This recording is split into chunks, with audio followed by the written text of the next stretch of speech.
कहानी में अक्सर हैप्पी एंडिंग हो जाए ये जरूरी तो नहीं है, इसीलिए पुनर्जन्म लगता है भाई। एक और बार जन्म लेना पड़ता है अपनी कहानी में हैप्पी एंडिंग लाने के लिए। फिलहाल लेकर हम दीवाना दिल में भी कुछ ऐसा ही हो रहा है। तारा का पुनर्जन्म हो गया है और इस जन्म में सम्राट से उनकी शादी होगी या नहीं, क्या लगता है आपको? अपनी तारा के साथ शादी करेंगे।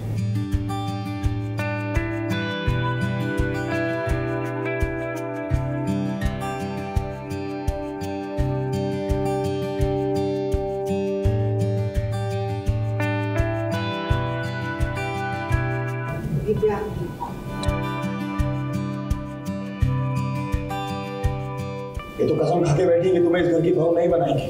चलो। तारा का हो गया है पुनर्जन्म। अब इस पुनर्जन्म के बाद जब वो सम्राट की जिंदगी में दोबारा लौटी है, तब देखिए सम्राट की माँ को ऐतराज है।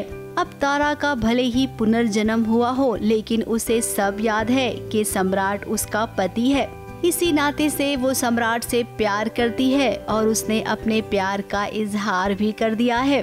वहीं सम्राट को लगता है कि अगर वो एक बार फिर से तारा यानी कि वर्तिका के प्यार में पड़ जाएगा तो उसे तकलीफ के अलावा और कुछ नहीं मिलेगा। सम्राट तारा के मरने के बाद शादी नहीं किया और जब पुनर्जन्म के बाद तारा आई, उसको सब कुछ याद आ गया कि मेरे पति सम्राट सिंह थे, ये मेरा ससुराल है। तो फिर ये हमारे घर में घुसने के लिए और सम्राट दूरी बनाने की कोशिश कर रहा था, क्योंकि वो समझ रहा था कि फिर मैं उसके प्यार में नहीं पड़ जाऊं, या फिर उम्र का फासला है, 20 साल का फासला है। लेकिन एक ऐसे मोड़ आया जब तारा ने ठान लिया कि आप जिससे मेरी शादी करेंगे मैं कर लूँगी, चली जाऊँगी, लेकिन मेरी हल्दी मेहंदी शादी सब आपके सामने होगी, आप ही कराएंगे। लेकिन सम्राट के सामने ही जब तारा की शादी होने लगी, तब उसे एहसास हुआ कि नहीं, वो तारा के बिना नहीं रह सकता है और उसने फैसला ले लिया कि अब तारा के साथ वो शादी करेगा। अभी हम आप सबके सामने अपनी तारा के साथ शादी करेंगे। अब सम्राट के इस फैसले से मम्मी जी नाराज हैं। वो नहीं चाहती हैं कि तारा इस घर की बहू बने। देखिए कैसे समाज के सामने वो तारा की बेइज्जती कर रही हैं। सब्जी में नमक ज्यादा हो जाए तो तुम क्या करोगी?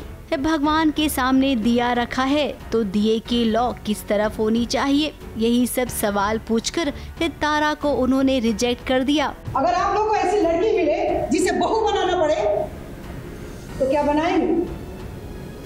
आप में से एक ने भी हाँ कह दिया तो हम ये ब्याह होने देंगे,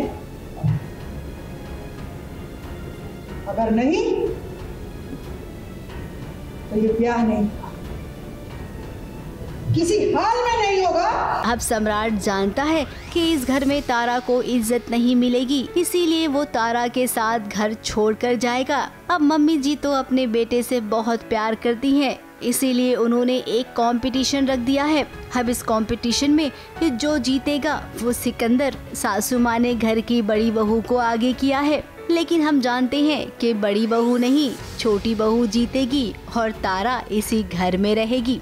तो अभी अम्मा का ऐसा है कि जो भी है उन्होंने पद्मा को अभी आगे किया है कि मतलब इसके साथ अभी मेरी बड़ी बहू भाग लेगी और वो आगे कंटिन्यू करेगी, क्योंकि अभी जो अम्मा का है कि वो एकदम से स्ट्रिक्ट हो गई हैं कि अभी किसी भी हाल में इसको इस घर से भगाना है।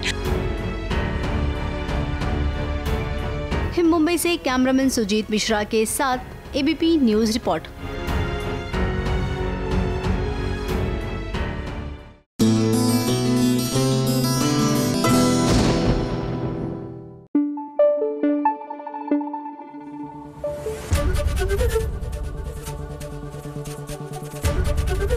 एबीपी न्यूज़ आपको रखे आगे।